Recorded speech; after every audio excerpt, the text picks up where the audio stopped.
Which role has been the most rewarding for you to play thus far? Personally or career-wise, you know, it just depends. It really does. Honestly, I feel like I gained something from every single movie. You know, I wasn't sure what I would get out of doing a romantic comedy. I was like, what do you really learn from that? You know? Well, you inspire people in some Yeah, way. but you know what I learned that was really interesting was it's fun to fall in love, and it's funny, and it's okay to laugh, especially when you're having sex.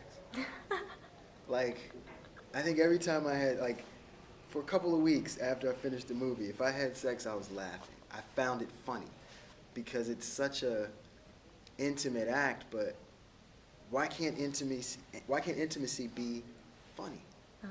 I think oftentimes we make it emotional, we make it so passionate and everything, but sometimes it's funny.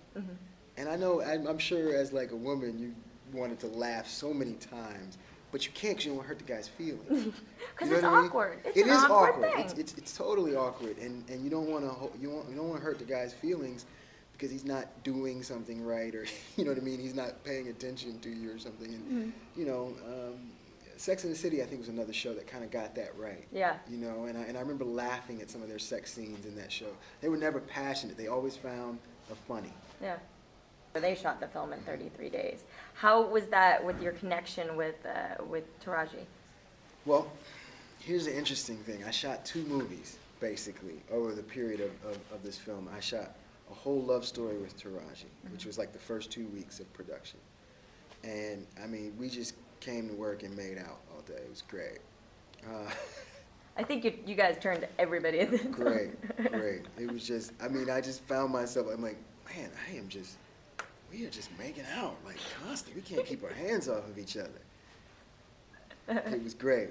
But we also, you know, we had so much fun working together, and we both enjoyed the romantic nature of it. And we, you know, we talked about our own relationships and, you know, how we could relate to these characters and what they're trying to do. And working with her, like, it was a dream come true for me. I had really wanted to work with her for about 7 years. And wow. Yeah. And so it was so nice to just sit down and be able to talk to her in a downtime about Baby Boy and stuff like that. Check that off your bucket list. Yeah, and we're both from Maryland. Oh, great. So you know we have common folk in our lives, and that was really special to me to work with her. And I can't wait till we do it again.